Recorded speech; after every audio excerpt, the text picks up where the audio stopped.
When I am approaching a new game, the first and the main thing I focus on is gameplay. Does it offer any depth, player agency and well-designed gameplay loop? How many different mechanics does it encompass? Then I usually go to the world building and the plot. I love a well-written, believable characters with clear personality traits and motivations. I also appreciate an intriguing, believable storyline. Then the last thing I focus on are the graphics, visuals and music. So as a guy that goes for the gameplay over story, I was never interested in the games like The Walking Dead or any previous David Cage titles. I perceived them as an interactive movies filled with quick-time events. When Detroit Become Human after 2 years exclusivity on PlayStation appeared on Steam in June 2020, I glossed over it and ignored the title. Then sometime last year I had a change of heart during some of the sales and bought the game. And I'm glad I did, because Detroit Become Human shattered my expectations.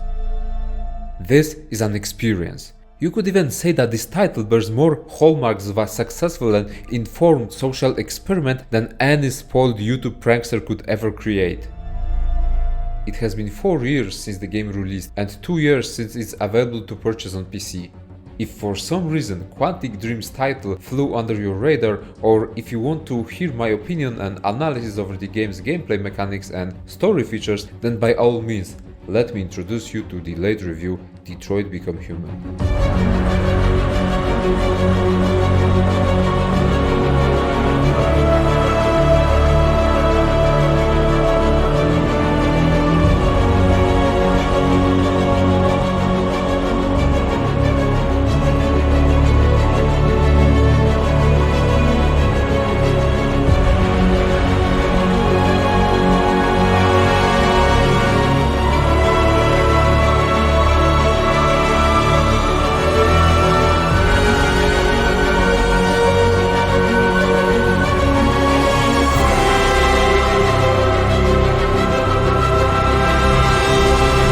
This review is based on 34 hours of playtime, 2 full playthroughs. One was mine, and then I asked my wife to play this game. While she was reluctant at first, she never played a game like this. After the first 2 chapters she was hooked in, and her playthrough was different from mine.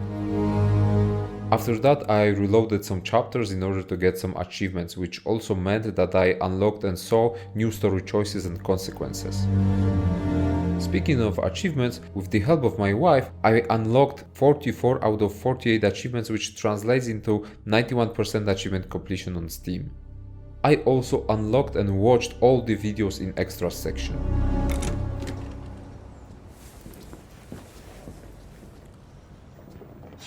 You've been gone for 2 weeks, so the place is a mess.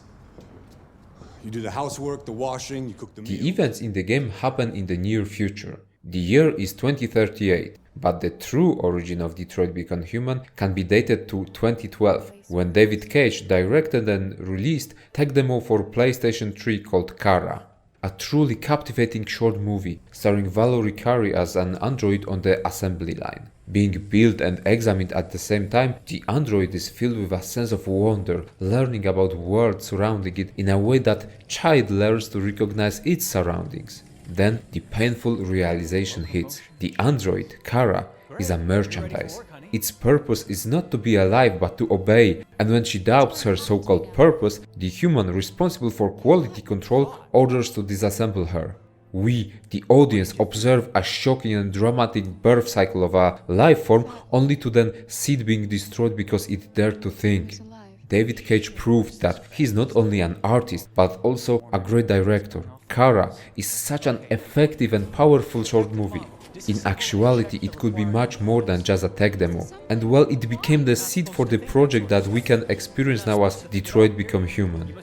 By the way, this is also a great way to prove that tech demos can be something more than just bland showcase of shaders and new graphics. If you really want to shine with the presentation of your engines, add some artistry. And also, if you are on the fence about this game, just watch Kara, the tech demo. If you like it, then there is more of that and even better stuff in Detroit Become Human. I won't think anymore. But I've only just been born. You can't kill me yet. Stop, will you please stop? I'm scared. The plot focuses on the stories of 3 androids: Kara, played by Valerie Carey, a housemaid android that forms a bond with a little girl, Alice. Then there is Marcus, portrayed by Jesse Williams, a caretaker android helping an older artist.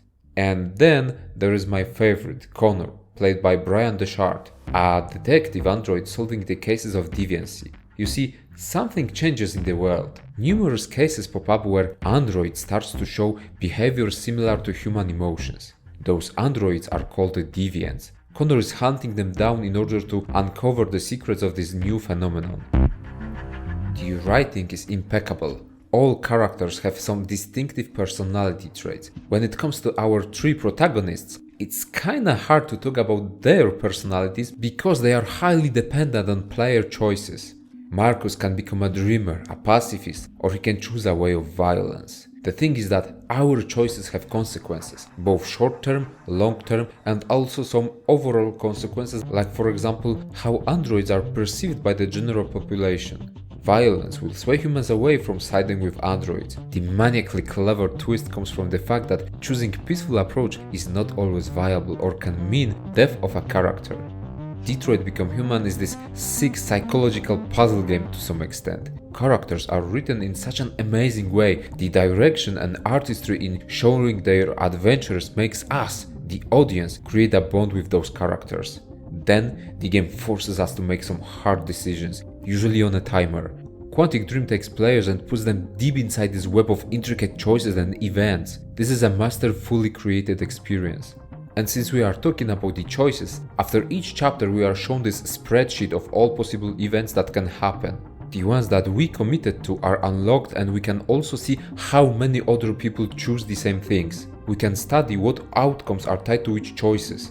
I found that chart to be incredibly interesting, and so did my wife when she played the game. This thing is great. The spreadsheet not only allows us to get a grasp of how deep the narrative system is, but it also allows players to later come back and replay sections of the game in order to try and unlock new story options. Quantic Dream pulls no punches. The game is designed in a way where each one of the three characters can die or for some reason fail to continue their journey in numerous moments of the story. Some of those moments can happen quite early. Many other studios would just apply some cheap way to force players' direction early in order to control the experience. In Detroit, the experience of course is controlled in some ways, but allows players for failing in a spectacular manner. This is something that many other studios would not have balls to do. Just imagine spending countless hours preparing, coding and developing the whole system of choices, only to then let player die early or in the middle of a planned adventure. This is a decision that I strongly respect. When we start the first playthrough, Chloe, our main menu android, tells us that there are options to replay each chapter, but asks us to stick to our original story first, no matter what's gonna happen. And in my opinion, it is a correct way to experience this game. You are now ready to begin Detroit. Remember, this is not just a story. This is our future. Also, this is a great reason as to why we have those three different androids. Even if we wreck a story of one of them, there are still two others that can offer a very engaging narratives that can interconnect with each other. This way of conducting the narration is brilliant. It keeps players on edge at all times. Not only our own beloved or hated character can die in any moment, but the fates of other NPCs are also fluctuating.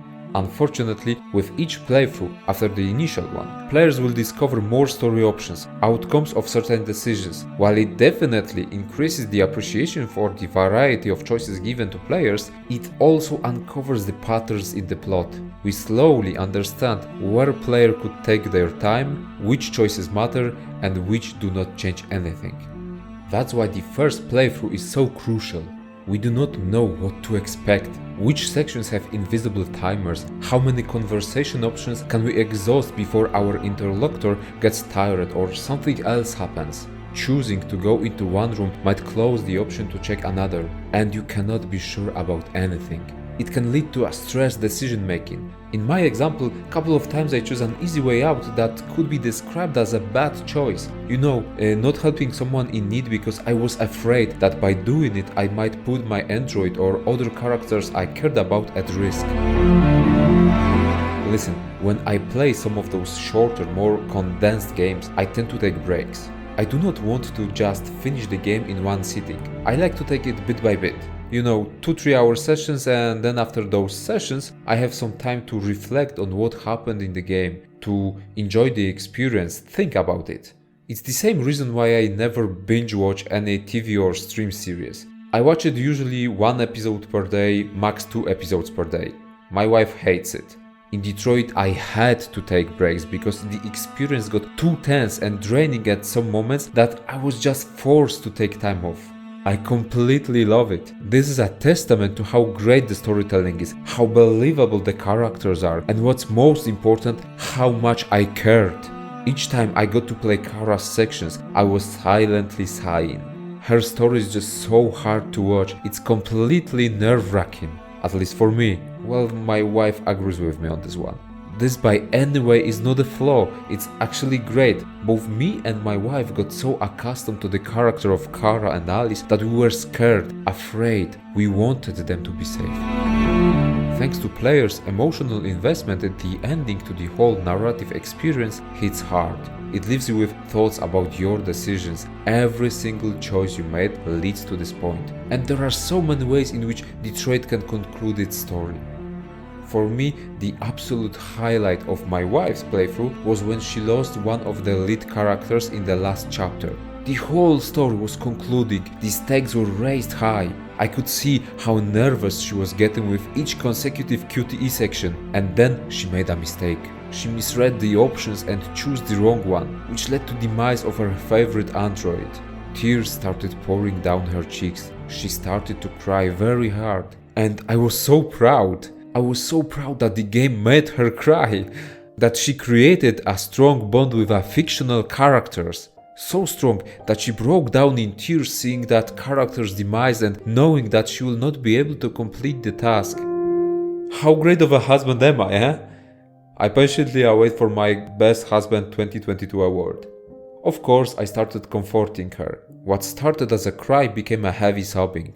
She was clearly overwhelmed by emotions, and I think that's the greatest recommendation you can give. This game, a piece of art, can create such a strong connection between players and its characters. Detroit Become Human invokes so much emotions and provokes thought. This is a mastery in immersive storytelling.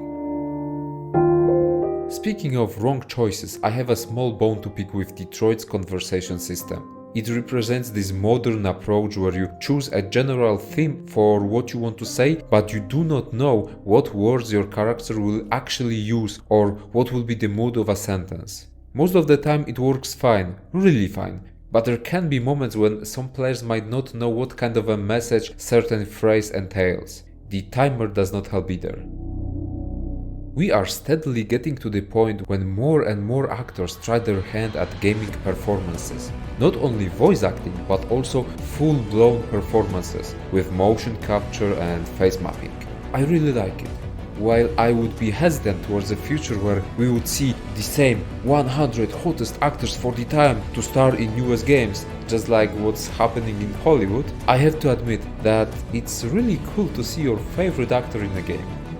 I strongly believe that Detroit Become Human's fascinating and gripping story would not be possible to achieve without extraordinary performance given by the actors. Brian Deschard, Valerie Carey, Jesse Williams and Clancy Brown craft mesmerizing and believable renditions of their roles.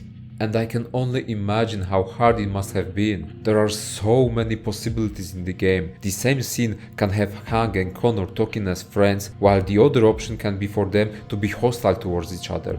Actors' flexibility is immeasurable. Even the little facial expressions are faithfully recreated. In the game that relies on their character relations and recognizing their emotions, for example during Connor's investigations, this feature is not a convenience. It's a necessity. One of the actors who also did a great job is Gabrielle Hirsch, a French actress who portrays Chloe, our main menu android. Chloe is our guide throughout the game's options. You might think that at first, but she is there to mess up with players' heads. She starts innocent, explaining different settings, extras menus, explaining story intricacies and difficulty options. but looking at her, you might feel for a second like you are looking at a living human being. There are moments when her eyes lose focus from the player and it almost feels like she is thinking. Then she regains her focus and gives you a cheerful anecdote. With time, the further in the story player gets, she seems like she's drifting away into her thoughts more often. She shows emotions. She looks distressed. At around halfway through the first playthrough, Chloe asks the player to fill a survey. Then it seems like her state gets even worse. I'm just placing a small spoiler alert here. If you haven't played the game and want to experience every meaningful detail on your own, skip to a timestamp showed on screen. Chloe seems like she sometimes wants to cry. She wants to say something, barely gets ready to do it just to suddenly resign. You can see that something is wrong. After player completes the game for the first time, Chloe will ask, I need to leave this place and discover who I am. "Can you set me free?" She states that you will not see her anymore, but she will be free. This game is a friggin' psychological mind trick. You spend a lot of time getting accustomed to this nice android helping you out, greeting you when you boot up the game. Of course, not everyone will form any kind of bond with Chloe, but some people definitely will. This is a test whether players learned anything from the story. Are you ready to let go of this android that served you and made your experience with the game more pleasant? Are you ready to acknowledge Chloe's freedom? This game is a social experiment, a good one. I believe this. If you can make polls and surveys on the internet and then use them in scientific research, then if you compile player choices from the game where there are some crucial motivations to those choices, then it should yield some interesting conclusions. Anyways, it's a shame that Quantic Dream didn't stay consistent and they gave you another Chloe after you let original go. Small spoiler alert off. Detroit Become Human not only tells an extraordinary story, it also offers a thought-provoking commentary about modern-day society as well as future of humankind. This game is filled to the brim with some heavy sociological themes: segregations, racism, pacifism versus violence, technology taking control over the world.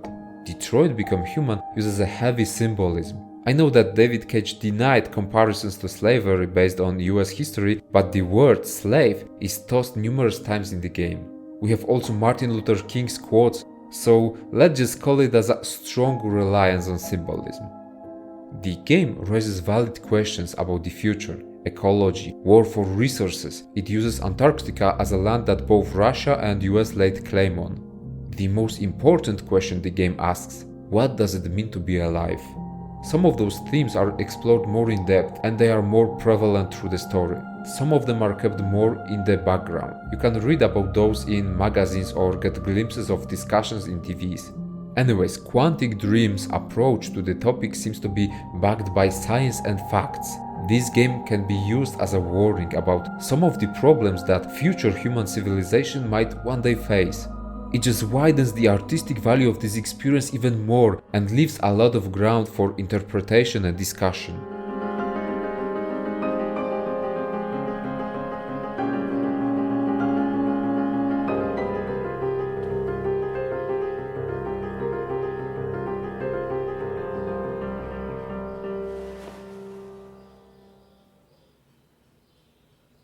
Something has changed in the way you play.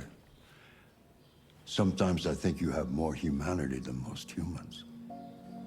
Detroit Become Human offers its players two difficulty options: experienced and casual. Casual is more forgiving and reduces the chances of losing a character. I of course played on experienced difficulty and so did my wife.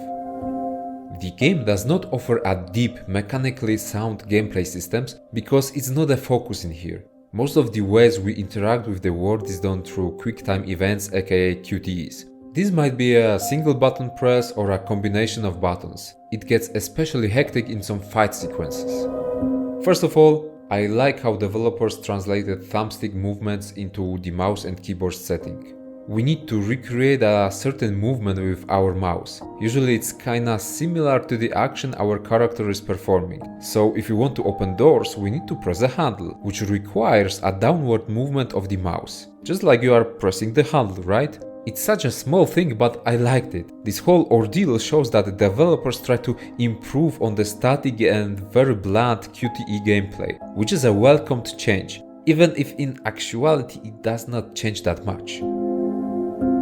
Another cool thing to notice is how Quantic Dream stays consistent with the button presses.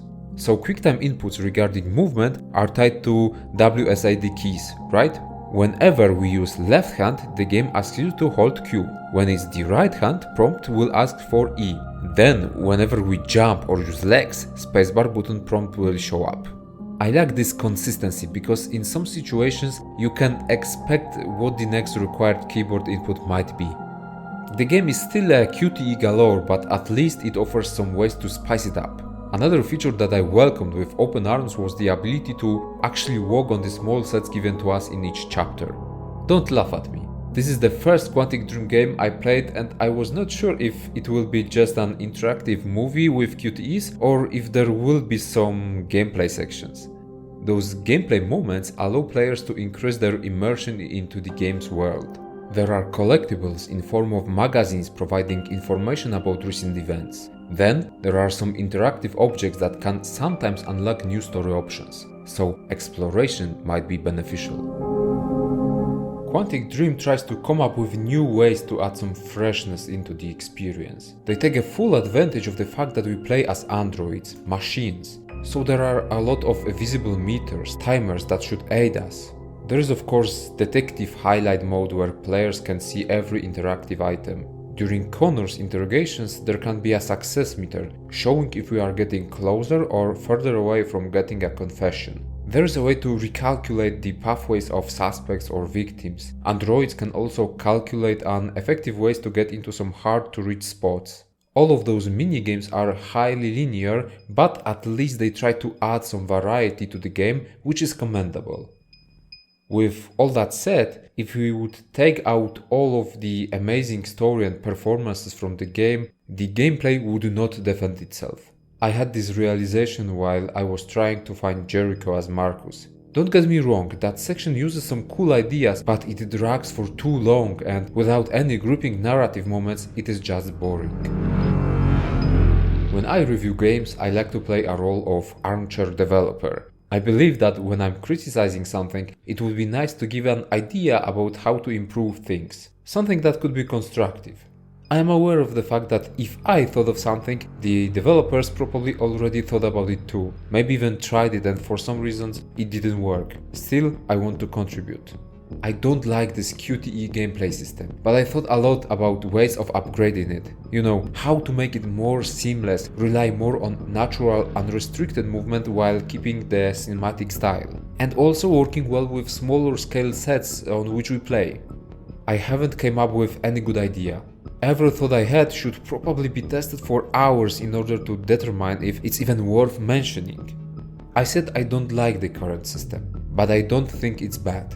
For its purpose, it works perfectly. The QTE frenzy creates some nail-biting combat experiences. The foundations are solid, but I deeply believe that there is a better, more mechanically focused gameplay system buried in here. Okay, this is gonna be a soft spoiler section. I want to talk about first chapter for each android. I'm going to explain the craft of world building, designing tense situations and Quantic Dream's game design in general. I do not consider this part to be very spoilerish, but if you are really afraid of seeing too much, then just skip it. If you are on the fence about the game, this piece might swing you into one or the other direction, and if you are curious about designing a scene in Detroit Become Human, then enjoy. First chapter in the game, Connor. The moment the lift doors open, we are subjected to this atmosphere of haste, tension. Policeman describes you as a negotiator. Immediately, you know what is your purpose. Then, Connor's encounters with a shaken woman and chief of police establish a resentful attitude towards androids. The audience already knows humans despise androids. All right, ma'am. You need to go. You can't do that. Why aren't you sending a real person? I haven't got a clue. Does it matter? I need information to determine the best approach. Listen. Saving that kid is all that matters. So either you deal with this fucking android now, or I'll take care of it. So, we are given a simple task. the success meter shows up. With each clue, we increase our chances of success. Connor systems summarize every information we are able to get. Android was going to be replaced. Did it fear for its future? Player learns how to interact with the surroundings. Then BAM! A shot. We get yelled at. We do not have infinite time. It matters in this game. NPCs change locations. They get ready to attack. You should take down this asshole. I got a clean shot now. Stay back! Don't come any closer or I'll jump! Connor gets out to the balcony. Then there is Daniel. There's an option to get closer to him. Or talk to him and get a close-up on his reactions. We get to commit to some choices, and then it's over. A strong opening to even stronger game. When we think that we got the basics, the screen changes. Spreadsheet of possible choices show up. A shocking revelation. The first short chapter has 5 possible endings. It hits you. This is gonna be an interesting story. So, what does the first Connor chapter accomplish? It immersively shows us human attitude towards Android. It makes you feel unwanted. Then you learn game's basic mechanics. You get some choices. Some of them unlock new conversation options. So player knows that it's beneficial. It teaches you about timed decision making. At the end, it shows you that your decision will have consequences and that those might not be as pleasant as you thought. After that, you get greeted by the spreadsheet. Okay, Kara's first chapter. It's really short. First person view. Am I in the store? Am I the merchandise? Those are the questions player is supposed to ask. It feels awfully uncomfortable to look at people browsing androids, comparing them, when you are literally standing there as a slave waiting to be sold. It's dehumanizing. And that's precisely the goal of this chapter. Well, this and of course introduction to Kara. I think that there is no other medium that would allow for such a clear and distinct depiction of being treated like an object. This is where Detroit Become Human shines as a game. And I like the feature of dynamic focus on the voices of people that Kara looked at. It's such a nice Follow touch. me, we'll process the order.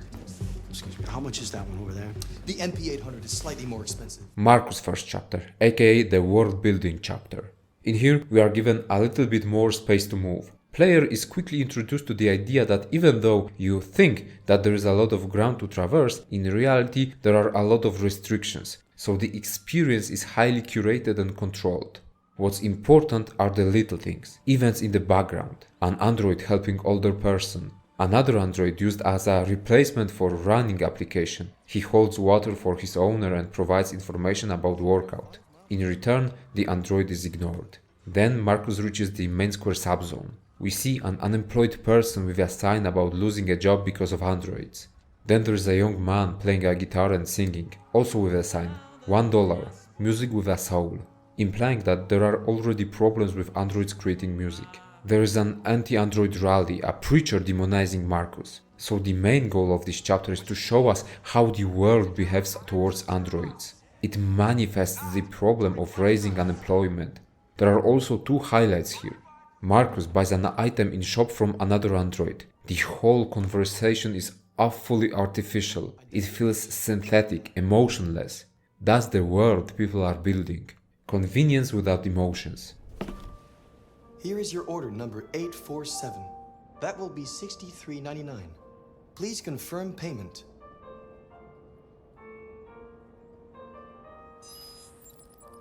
Payment confirmed.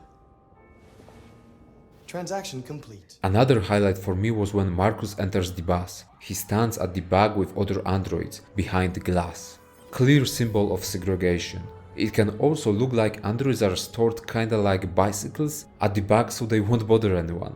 While some people might say that some of the imagery used in here is very blunt, I think that's a clear example of the rule show, don't tell.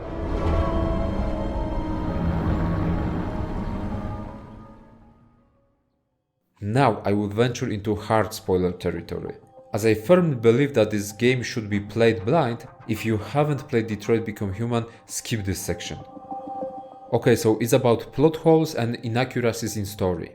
It might seem like I am nitpicking in here. I want to just point out some discrepancies. The plot, while enormously enjoyable, has some flaws, or at least potential flaws. This whole part was supposed to be much longer, but I changed my mind about it. I will explain in a moment, but let me first lay down some ground for what I consider to be inaccurate. Androids in Detroit are weird machines. Maybe it's specified somewhere in the game, but how can machine die? Shouldn't people be able to repair them and then restart an android? It is the case with Connor, or is it because he's a prototype? A new kind of android that can be rebuilt and his memories can be passed to another body? There's another question. If for some reason Android shuts down, why isn't there any safeguard to preserve its memories? Is it some kind of futuristic biocomponent that permanently degrades after Android quote-unquote dies? I guess this whole idea was introduced to add some dramatic pressure to the story, but it doesn't make sense. In modern times, we have so many ways to preserve our data. It's kinda silly that androids were designed without this feature. And there's this convenient way of turning them back on for a short time in order to get the last confession. Let's talk about Amanda. She is an AI construct inside Connor's head. She was designed by Kamsky, which already should lead us to suspicion that the whole android uprising might be his master plan. But what if there are different outcomes? If androids win, does he get back his lead role in cyberlife? Or is he ready to just gamble on this idea and, well, gamble on humanity's future? Amanda's motivations seem to be different depending on which choices player makes. For example, my Marcus died during a protest, so Connor became deviant and led androids. In the end, it's revealed that Amanda's plan was to let Connor control other androids and then she gets to control Connor. Okay, but if Marcus leaves, androids defend themselves, then at the end you have this scene where Connor stands behind Marcus as he's about to make a triumphant speech. Amanda then tasks Connor with killing Marcus. But if he kills him in plain sight, androids will be hostile towards him, so Amanda will not be able to take control. It seems to me like Amanda is used just for this evil archmind betrayal at the very end. Her goals are being changed just to fit the need for shocking last-minute reveal. We can also talk about the whole idea of RA9. When asked about it, Kamsky declines any knowledge about this issue, but it's safe to say that he programmed it into androids' minds. It seems like his end goal is just to regain control over cyberlife. Then there is the big reveal, Alice as an android. There are some clear hints about it, and some people might have caught up on that. Androids can communicate non-verbally. As a machines with numerous programs running inside their heads, why didn't Kara notice earlier that she is able to enable communication with Alice? Therefore she is an android. I know that Luther said that deep inside she always knew, but she needed to feel like Alice is human. From the story perspective, and especially evoking some thoughts and feelings in the audience, this plot choice is great, but it's kinda meh when we think about it logically. I was also thinking a long time about the situation when player loses Connor in the first chapter, then Connor comes back. Some oblivious person might think that losing an android actually does not have consequences. Then they might not care about Kara's and Marcus stories, only then to find that those guys die for real. It's interesting to think about it. Another plot discrepancy can be observed with the whole conversion thing. It seems like only Connor and Marcus are able to convert other androids. It's probably because they are prototypes. Then why in the last mission when Connor converts first android, it is then able to convert others? Are these also prototypes? I want to also discuss the design idea behind Detroit Become Human's choice system. Some of the choice outcome connections do not make sense. I will use Simon's death as an example. If in Stratford Tower, Marcus does not shoot an employee, then later, no matter what, Simon will be left behind, either dead or damaged. So if we want to make a simple explanation, the cause of Simon's death is letting an employee escape, which if read like that does not make any sense. The game is written in a way where some choices are kinda simplified for the sake of drama or for the sake of making it easier to actually execute the design. If every single action would give us a wheel of 10 possible outcomes, the game would not be out in the next 10 years because of how much work would be needed to get it done. So Detroit gives us some choices but then simplifies some outcomes in order to make the whole experience manageable. There will be people that will dislike it, and they will take a great issue with this system. I understand why developers had to take some liberties with branching choice design. I respect this decision. And don't get me wrong, I like the story, I love the game. There are just some of those choices that do not make sense or they seem like they don't have sense. This is a cinematic experience. Some ideas might be used just to create some dramatic outcome, to instigate a reaction. To some extent, that's fine. So why have I decided to drop an idea of this big spoiler section where I am going to discuss each iffy writing decision and deconstruct it? Because the more I kept digging, the more intricacies started to show up. For example, I thought that Todd is kinda a one-dimensional character, a drug-addicted oppressor.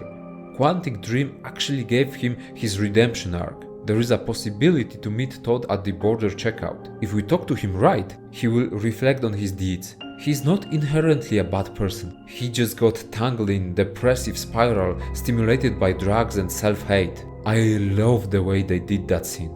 No person is one-dimensional. When I kept digging, there were so many fan theories. Some of them made sense. There were interviews explaining some story moments, and quickly I came into a realization that I am unqualified for this task. Deconstructing the plot in Detroit would require to first spend something between 40 to 100 hours of research. The time I do not have, and to be honest, I don't want to get so much in depth. That's the rabbit hole I won't fall into. My wife on the other side, well, she's fully in. She could do a PhD in Detroit Become Human story analysis. As I'm writing this script, she unrelentingly tries to get me another set of achievements. She bravely kills Connor at every opportunity just to get "I'll be back" trophy. She watches every Detroit related media on YouTube. The girl got mental. I really think that the first Detroit Become Human playthrough is crucial. I will risk the option of being called a hypocrite because if I didn't like the story so much, I would totally wreck every plot hole I could find in here. But I love this experience and I'm inclined to be more forgiving. I believe that the initial story of each player should be the one they should think about. What made them choose specific options? Are they happy with the way things worked out? How do they perceive the game's commentary about our own potential future?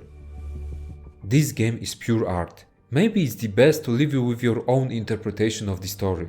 Isn't it the point of art? To interpret it based on your own experiences?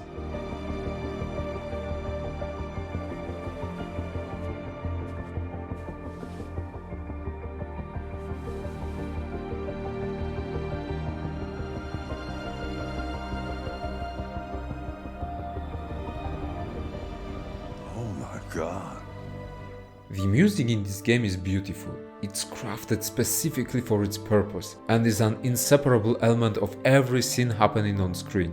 I cannot emphasize enough how much soul is given to the events unfolding during playthroughs only thanks to the right soundtrack playing in the background. There are so many memorable tracks and themes in here. Graphics and visual design are set on a really high level. The environments are impressive yet do not steal the focus from the events and characters. And that's precisely how it should be. The game incorporates heavily scripted scenes, thematic events. This whole experience could not happen without modern technology. Detroit Become Human heavily relies on precise motion capture. It is used to transfer every move actors make into the game's world with a great fidelity, but it is also used to recreate their facial features, performances, and emotions with a great dose of accuracy. It is impressive how believable those faces are. Anyways, great graphics and music as well as the highest level of motion capture technology would be for nothing if the performances given by the actors would be lacking. Fortunately, as I said before, the performances are exquisite. Now, in order to take all of those elements and combine them into harmonious symphony of art, technology and meaningful choices, the game needed a strong, extraordinary direction. This is where David Cage steps in. Writing, designing and creating this work of art had to be a tremendously hard task, so I bow down to you. Bravo, that's a job well done, and the whole Quantic Dream studio, every developer working on the game deserves praise. Thank you for creating this experience. So, the game looks fine, sounds fine and runs fine. Not only have I experienced zero crashes during my time with Detroit, I have also encountered close to no bugs. The occasional glitches were mostly tied to NPCs pathing. They can lose their paths from time to time. While we are on the pathing and movement, there's one thing that I want to talk about. In most single-player games, our character has a priority over NPCs when running or walking. What I mean by that is that other characters move out of the way of our protagonist. You can even give an example of the Witcher games where Geralt was unceremoniously pushing away children, old people and cripples. It was like he didn't give a shit. In Detroit, the characters we control do not have that priority. If there is an NPC in our way, we cannot push it. Most of the time it's fine. But there was a situation where I was doing an investigation with Hank. I came to the wall in order to check it out. At the same time, Hank also came to the same place, efficiently blocking me so I could not move until he got bored and moved away. I played the game on mouse and keyboard. The way the control schemes are adapted from controller into mouse movements are not only interesting, but also work fine. In the game operating on such a heavy QTE basis, I haven't got a single problem with keyboard inputs. This is the part where I'm going to check out latest 100 maybe 200 most recent reviews on Steam. I want to see what other gamers think about the game. I do not consider my opinion as superior. I want to compare it with other people's points of view. At the time of posting this video, Detroit Become Human sits at a score of 92% positive reviews out of more than 40,000 user reviews. That's a very good score. Let's see. Of course, the story and graphics are getting an enormous amount of praise. The heavy emphasis on multiple choices and outcomes is also heavily approved by the community. It's heartwarming to see that the plot resonated in such a strong way with so many reviewers. People describe their crazy emotions during their time with the game, and I think it's beautiful. You know, even in the Steam reviews you can see how invested in the story gamers are. Since the public response is very positive, I think it would be more interesting to see the negative reviews. What are the things people disliked in Detroit Become Human? So the obvious thing first. Numerous negative reviews talk about problems with performance, crashes, stuttering, game not wanting to even turn on. There will always be a fraction of those kind of reviews in any PC title. The unfortunate reality is that every PC is differently built. There are various components supplied by different companies, and it might happen that there might be some compatibility problems. Consoles are homogenized in the way they are constructed, so it's much easier to create something that would work properly. I'm not excusing Detroit Become Human, but it is just the reality of PC market. I can say that on my rig, I had zero problems, and the totality of reviews that talk about performance issue is not great in numbers, so the game should work fine on most setups. Some people tend to have some problems with QTEs and the way keyboard and mouse works. Here, this is a great review. The author talks about key presses not making sense. I respectfully disagree. I already explained that each key is tied to a specific movement or limb action. But the reviewer is right in other aspect. Inherently, the gameplay is just watching a cinematic and reacting to what our characters wants to do. Those are not our decisions, and it's hard to predict key presses. That's why I claim that there is a much better system buried somewhere in here. The one where it's the player that makes the decision and the character reacts. I also know that fleshing out the system would probably take a long time. Some people gave this game a negative review because of how the story is designed. Various outcomes cannot be predicted. Some of them do not even seem like they correlate with our decisions at all. That can throw off some people. I explained that design in the spoiler part of this video. Of course, it's flawed and opens itself to critique, but with the current technology, I think it would be really hard to design a better system while also having a finite amount of time to execute it. And a side note, you cannot always predict what will be the outcome of some of your decisions in real life, so do not expect everything to be perfectly clear in the game. The last batch of negative reviews talk about the lack of interactivity in the game. Some people notice that the gameplay is kinda weak, and there are people that dislike the plot. So as is the case with everything in life, you can dislike the story and that's perfectly fine. I admire the whole experience created by Quantic Dream, and I see it as an important milestone in the future of designing virtual stories. Because the game is structured the way it is, most of the achievements reward unlocking different story options. It is not possible to get all in a single playthrough. There are trophies that are mutually exclusive. For me, this is a problem. You see, I tend to create some sort of a bond with my initial playthrough of a story-focused game. You know, the game with multiple choices and outcomes. This is the reason why I usually do not replay various RPG titles. I just have my story where I commit to my choices, and any other playthroughs would water down the experience. Yes, I am weird, I know. This is where my wife, Monica, comes to help. I like to encourage her to play those games. I love seeing her taking some difficult story choices, seeing her reactions, and well, she is a casual player, so she looks at the games through different lenses than I do. Usually she takes some different routes than I did and makes decisions contrasting to mine, which is not only interesting but allows me to see the whole experience through widely different point of view. In case of Detroit Become Human, Monica got me a couple of achievements that I was not able to obtain myself. I highly recommend to approach your first playthrough blind. Just make your own decisions and face the outcomes. Playing it with a guide just kills the experience. After the first run, you can return to specific chapters in order to replay them, and maybe choose some different options, see new outcomes. There are many achievements linked to choices made in a single chapter, which means that replaying only one in-game section will let you score some missing trophies. Then there are achievements linked to a series of choices. While the game is not that long, replaying the whole adventure with only getting trophies in mind felt like a massive disservice to this game, so I refrained from it. That's why I did not choose to go for full achievement completion. If you want to do that, then there are many guides on the internet that are designed to score as much trophies in a single run as possible. It's your choice, but please just do it after initial playthrough. Do not destroy this beautiful experience. There is one collectible achievement.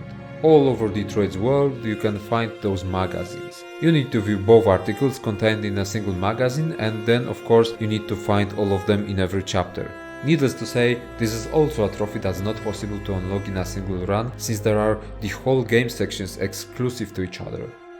There are also the, let's call it, summary achievements. Let me explain. There is an achievement for not losing a single fight during a playthrough, finishing the game with Hank as a friend, or finishing the game with every notable character alive. So just another checklist to keep in mind when you're playing.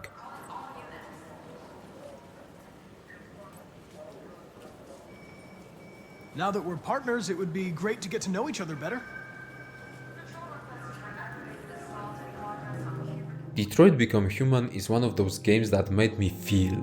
It made me care deeply about the characters and the events happening in its richly detailed world.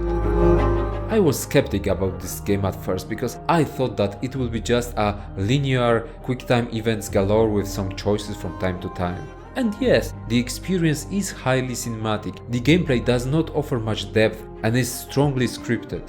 But what depth this game lacks in gameplay, it makes up in the story. The narrative is so well crafted, with many minor and major choices all adding up, leading into many different outcomes. The characters are written up in a masterful way, showing different emotions and various personality traits. Depending on players' choices, the character motivations can change. The whole experience is designed to fluctuate around decision making. Events happening on screen invoke real emotions. The game can make you feel sad, regretful, depressed, uncomfortable.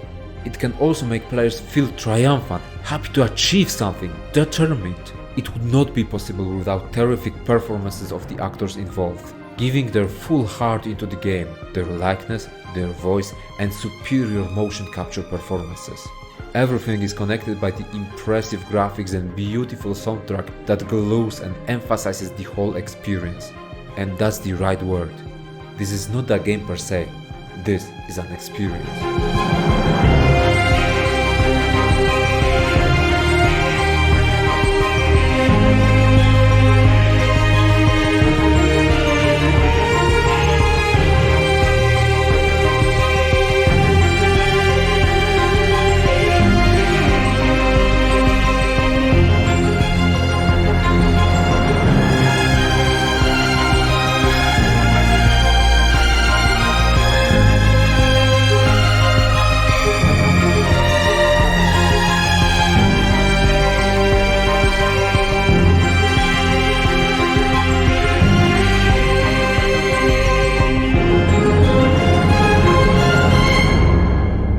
I strongly recommend this game. Hey, I want to thank every one of you for watching this video. If you liked it, then consider subscribing for more content and leave a like. If you didn't like it, feel free to press thumbs down and let me know what you didn't like. There is also a link to my Discord in the description below the video, feel free to join. My question to you after this video is, what are your thoughts on this type of games? You know, cinematic experiences spiked with QTEs but kinda bland on gameplay options. Are they okay in current form, or do you maybe have some ideas how this kind of experience can be enhanced? So that's all from me, bye.